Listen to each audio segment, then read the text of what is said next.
ஹசரத் பாத்திமா நாயகி அவங்க சொன்ன விஷயத்துக்கு வருவோம். அவங்கள்ட்ட ஹயா அவங்கள்ட்ட இருந்துச்சு.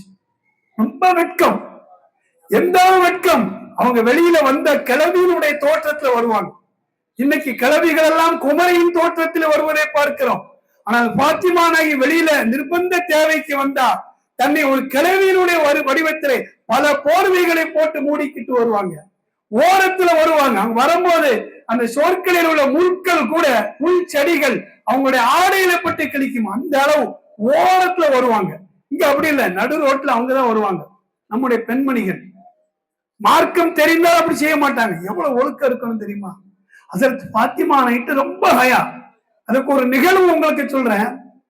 பாத்திமா நாயகி பெரிய செல்வந்தர்கள் கிடையாது, செல்வ சீமானுக்கு வாக்கப்படல. ஹசரத் அலி ரொம்ப பரம ஏழை, அன்றாட வேலை பார்த்து கூலி வேலை பார்த்து சாப்பிடுறவங்க. அவங்களுக்கு தான் ரசூலுல்லாஹ் தன் மகளை கொடுக்கிறாங்க.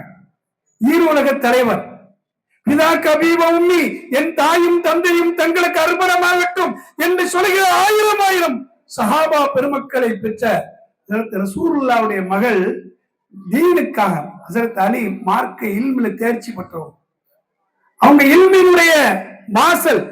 நான் பட்டணம் என்றால் ஹசரத் அலி அதனுடைய வாசல் என்று நபி அவர்கள் சொல்வார்களே, அப்படிப்பட்ட மார்க்க ஞானத்திற்காக தன் மகளை கொடுத்தார்கள். ஆனா வீட்டுல கஷ்டம்தான், ஆனாலும் நல்ல வாழ்க்கை, மக்கள் எல்லாம் பின்பற்றுகின்ற அழகான வாழ்க்கை. ஹசரத் அலி அவர்கள் தன் மனைவியை பார்த்து சொல்றாங்க, அதாவது நபி அவர்களுக்கு யுத்த களத்தில கிடைத்த அந்த கனிமத் பொருட்கள், ஒரு அடிமைகள் அங்கே வந்திருக்காங்க மஸ்ஜித் நபவிக்கு. அதை ரசூலுல்லாஹ் பங்கு வைத்து கொடுக்க போறாங்க. இதை கேள்விப்பட்ட ஹசரத் அலி அவர்கள், நமக்கு உரிமை இருக்கிறது, நபி அவர்களுக்கு அல்லாஹ் அந்த கனிமத்தை பயன்படுத்துவதற்கு உரிமை கொடுத்திருக்கிறான், அப்படியானால் அவர்களுடைய உறவினர் நமக்கும் அதிலே பங்கு இருக்கிறது, உரிமை இருக்கிறது, இது உண்மைதான் என்று தெரிந்த நேரத்தில் ஹசரத் அலி அவர்கள் தன் மனைவி இடத்தில் சொன்னார்கள், நீங்க போய் உங்க வாப்பட்ட போய், ஏன்னா நீங்க கடுமையான வேலை பார்க்கறீங்க, மாவை ஆட்டி கையெல்லாம் காய்ச்சி, தண்ணி இறைத்து நெஞ்செல்லாம் வடுவா இருக்கு, வீட்டினுடைய வேலைகளை பார்த்து ரொம்ப சோர்ந்து போய் இருக்கீங்க, இந்த அடிமைகளை யாராவது ஒரு வேலைக்கு அடிமை பெண் கிடைச்சா உங்களுக்கு உதவியா இருக்கும், நீங்க நபி இடத்திலே கேட்டுவாங்க.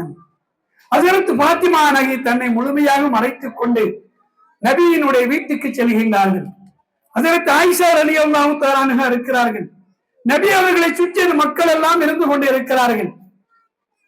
ஆனால் பாத்திமா நாயகிக்கு நபி இடத்துல கேட்க வெட்கம். இதான் ஹயா.